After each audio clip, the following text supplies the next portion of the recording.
ব্যক্তিকে বাংলাদেশের পার্লামেন্টে পাঠাতে পারে, কিন্তু শেখ হাসিনা সেই সুযোগটুকু থেকে আমাদেরকে বঞ্চিত করেছে। প্রিয় ভাইরা, আমরা চিৎকার দিয়েছি, আমরা প্রতিবাদ করেছি, আমরা প্রতিরোধ করার চেষ্টা করেছি, আমরা আন্দোলন করেছি, কিন্তু শেখ হাসিনার লোহ মানব যারা কিছু সংখ্যক পুলিশ সেদিন বাংলাদেশের গণতন্ত্র আন্দোলনকারী নেতাদেরকে কারাগারে পাঠিয়েছেন, আয়না ঘরে পাঠিয়েছেন, বাংলাদেশের কথা বলার সুযোগ থেকে বঞ্চিত করেছেন, রুনি সাগরের হত্যাকারীদের বিচার করেন নাই, সাংবাদিকের সংবাদপত্রের স্বাধীনতা ক্ষুণ্ণ করেছেন, সাংবাদিক তার কথা লিখতে পারেন নাই, তার কথা প্রকাশ করতে দেন নাই।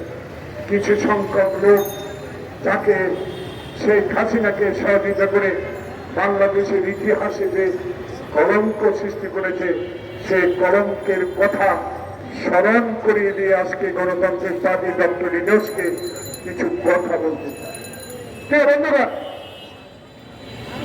এখনো কি শুনি? এখনো কোন অ্যাডভোকেট সাইফুল আত্মহত্যা দিতে হলো? এখনো কেন শুনি টিমের সিন্ডিকেটকে গ্রেপ্তার করা হয় নাই? এখনো কেন শুনি পেঁয়াজের সিন্ডিকেটে যারা কোটি টাকা লুট করেছে তাদেরকে গ্রেপ্তারের আওতায় আনা হয় নাই? এখনো মানুষ বলতে শুনি যে মেহেদী, রুমি, হারুনেরা বাংলাদেশের জাতীয়তাবাদী শক্তিকে তছনছ করে দেওয়ার জন্য তার বিএনপির অফিসকে তছনছ করে দিয়ে নিজেরা বোমা বহন করে আমাদেরকে মামলা দায়ের করে জেলে পাঠিয়েছে। তাদেরকে অনেককে কেন আইনের আওতায় আনা হয় নাই? এই বিচারগুলো, এই কথাগুলো মানুষ বলা শুরু করেছে। এটা তো আপনার সরকারের দুর্বলতা হওয়া উচিত নয়। আপনি তো কোনো দলের সরকারে নয়, আপনি হলেন গরিবের সরকার, আপনি হলেন গণতন্ত্র পুনরুদ্ধারের সরকার, আপনি খোকনের রক্তের বিনিময়ে অর্জিত সরকার। আপনি কোন পক্ষের সরকার হোক, জনগণ সেটা চায় না। জনগণ আপনার কাছে চায় আপনি একটি সুষ্ঠু নির্বাচন দিয়ে দিনের ভোট দিনে করে বাংলাদেশে জনপ্রতিনিধির হাতে ক্ষমতা হস্তান্তর করে বাংলাদেশে এমন একটি দল ক্ষমতায় আসুক, যেই দল শেখ হাসিনার মতো, আওয়ামী লীগের মতো ব্যবহার করবে না, যেই দল সংসদে দাঁড়িয়ে জনগণের অধিকারের কথা বলার সুযোগ দিবে, যেই দল বাংলাদেশে এই আশপাশে বিচারকের আশপাশে লাথি মারবে না, যেই দল সংবিধানকে সমুন্নত রাখার জন্য জীবন বিসর্জন দেবে, যেই বিসর্জনের মধ্য দিয়ে বাংলাদেশে স্বাধীনতা অর্জন করেছি আমরা। খালি পায়ে হাফ প্যান্ট পরে ভারতে ট্রেনিং নিয়ে আমরা যে যুদ্ধ করেছি, সেই যুদ্ধের আশা ছিল ২২ পরিবারের বিরুদ্ধে আমরা যুদ্ধ ঘোষণা করে সেদিন স্বাধীনতা এনেছি।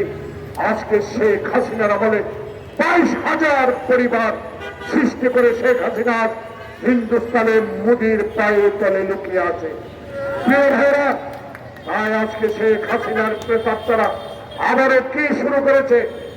এখনো শুনি সচিবালয়ে নাকি শেখ হাসিনার প্রেতাত্মারা আবার একত্রিত হচ্ছে।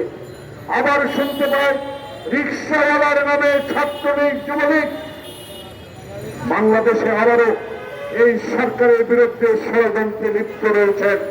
তাই আমাদের বক্তব্য স্পষ্ট এই সরকারের প্রতি, আপনি একা নয়, বাংলাদেশের ছাত্র বৈষম্য আন্দোলনে যারা আত্মহত্যা দিয়ে আপনাকে ক্ষমতায় বসিয়েছে, বাংলাদেশের 16 বছরে এই সবুজের মতো, ইরানের মতো যারা জেল খেলে 300 মামলার আসামি হয়েছে, বাংলাদেশের মানুষ আপনার সাথে আছে।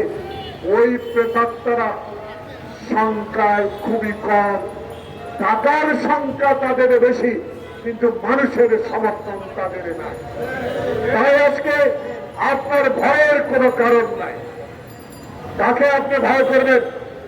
আপনি ডক্টর ইউনূস আল্লাহকে ছাড়া ভয় করার কথা নয়।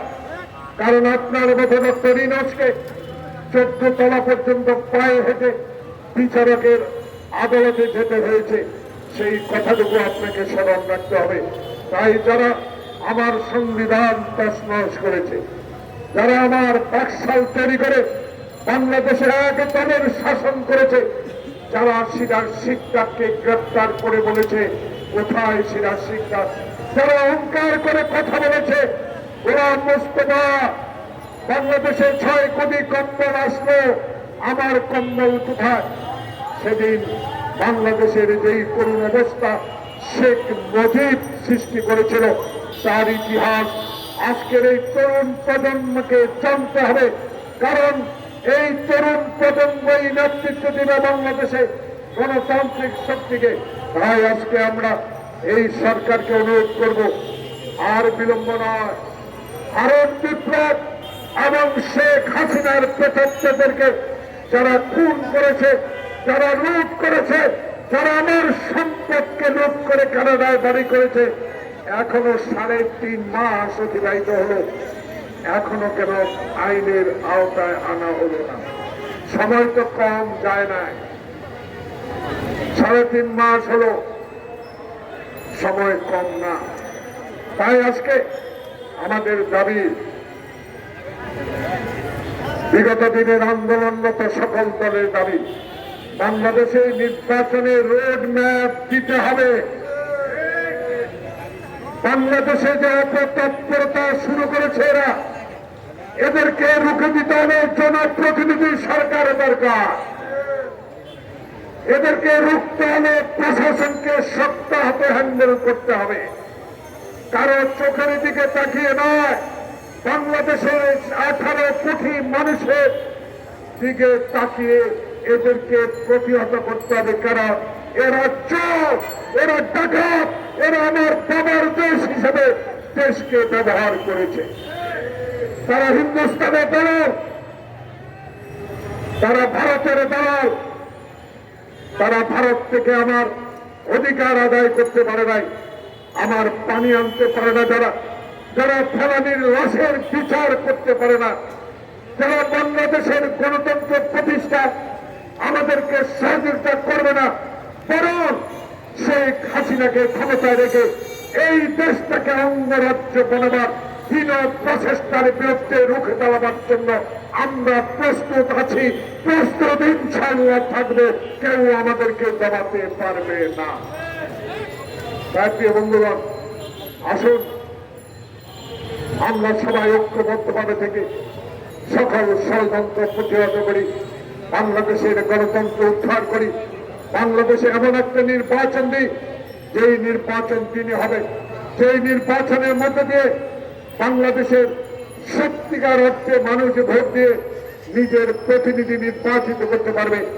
এই অনুরোধ আমাদের রইল এবং আমরা আপনার সাথে আছি, আপনার সাথে থাকবো। আপনি শুধু বলে দেন বাংলাদেশের রাজনীতি হবে গণতন্ত্রের রাজনীতি, অতীতের আওয়ামী লীগের রাজনীতি নয়। বাংলাদেশের রাজনীতি হবে সংবিধানের রাজনীতি, বাংলাদেশের রাজনীতি হবে গরিব মেহনতি মানুষের রাজনীতি, বাংলাদেশের রাজনীতি হবে 3, 4 সত্যি যেন আমাদের ক্ষমতার মধ্যে দিয়ে আমরা কিনতে পারি, এমন একটি সরকারের দরকার। সবাইকে ধন্যবাদ।